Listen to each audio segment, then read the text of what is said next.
تو سانحہ گل پلازہ ایک دن میں رونما نہیں ہوا ہے، اس کے پیچھے برسوں کی بد انتظامی سامنے آ رہی ہے، نااہلی ہے، کرپشن ہے۔ ضلع جنوبی میں رہائشی اور کمرشل عمارتوں میں فائر سیفٹی کے انتظامات کو یقینی بنانے کے لیے ضلعی انتظامیہ اجلاس پہ اجلاس تو کرتی ہے لیکن کوئی کام نہیں کرتی۔ ایس پی سی اے، فائر بریگیڈ سے میں دیگر اداروں نے ابھی تک وہی ہم بات کر رہے تھے مہک کہ کوئی کام نہیں کیا، اور بلکہ آپ بھی بات کر رہی تھیں کہ مطلب ایس بی سی اے کی اپنی بلڈنگ میں اس طرح کے حالات نہیں ہے، فائر سیفٹی کا کوئی انتظام نہیں ہے۔ جب آپ کے پاس آپ کی خبر آئی، ابھی بھی جا کے چیک کرنا پڑے گا وہاں پر کیا صورتحال ہے، دیگر جو ہم عمارتیں سرکاری عمارتیں وہاں پر کیا حال ہے۔ اداروں کی غفلت ہے اور اس پہ چشم کشا جو حقائق ہے وہ مونس احمد اپنے رپورٹ کے ذریعے آپ کو دکھاتے ہیں۔ سانحہ گل پلازہ جس میں بھاری مالی نقصان کے ساتھ ناقابل تلافی جانی نقصان بھی ہوا ہے، اس سانحے سے بچا جا سکتا تھا، اس کو رونما ہونے سے روکا جا سکتا تھا۔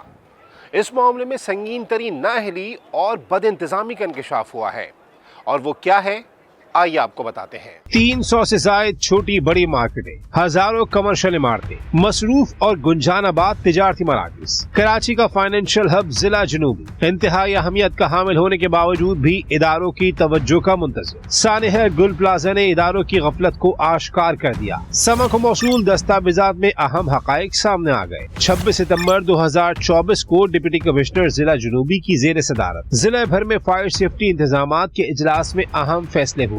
ضلع بھر کی کمرشل اور رہائشی عمارتوں میں فائر فائٹنگ کے آلات، ایمرجنسی اخراج سمیت تمام فائر سیفٹی پروٹوکولز کے نظام کو یقینی بنانے کا کام سندھ بلڈنگ کنٹرول اتھارٹی کو سونپا گیا۔ تجارتی مراکزوں اور مارکیٹوں میں ہنگامی صورتحال میں آگ بجھانے اور باہر نکلنے کے لیے مشقوں کی ذمہ داری سول ڈیفنس اور فائر بریگیڈ کو دی گئی۔ سال بیت گیا لیکن کوئی کام نہ ہوا۔ 15 دسمبر 2025 کو ایک بار پھر یہی اجلاس ہوا جس میں اداروں کو یاد دہانی کے ساتھ مزید ذمہ داریاں دی گئی، لیکن ہوا پھر وہی اجلاس پر اجلاس کے باوجود کوئی کام نہ ہوا۔ آل کراچی تاجر اتحاد کے چیئرمین عتیق میر کہتے ہیں اداروں نے اپنی ذمہ داری پوری کی ہوتی تو دل خراش سانحہ نہ ہوتا۔ کوئی 10 سال سے میں نے نہیں دیکھا حکومت کے کسی بھی ادارے نے اس ایمرجنسی کو میٹنگ بلائی ہو، تاجروں کو ترغیب دی ہو کہ وہ اپنی مارکیٹوں میں آگ لگنے کے سے بچاؤ کے انتظامات کریں۔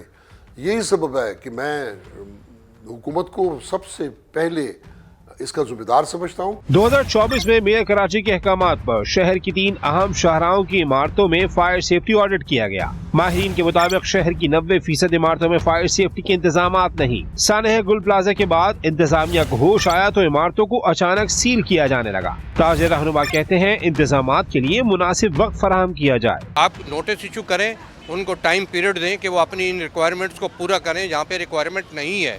یہ نہیں ہونا چاہیے کہ میں صبح آؤں اور میری دکان پہ ایک نوٹس لگا ہوا ہے کہ آج آپ انٹر نہیں ہو سکتے۔ اداروں نے بار بار اجلاس کے بعد بھی اپنی ذمہ داری کیوں نہ پوری کی؟ کیوں ان سے عمل درآمد نہ کرایا گیا؟ اور سانحہ گل پلازہ میں ضائع ہونے والی قیمتی جانوں اور اربوں روپے کے مالی نقصان کا ذمہ دار آخر کون؟ یہ سوالات اب بھی جواب طلب ہیں۔ کیمرامین فیصل آغائی کے ساتھ مونس احمد، سما، کراچی۔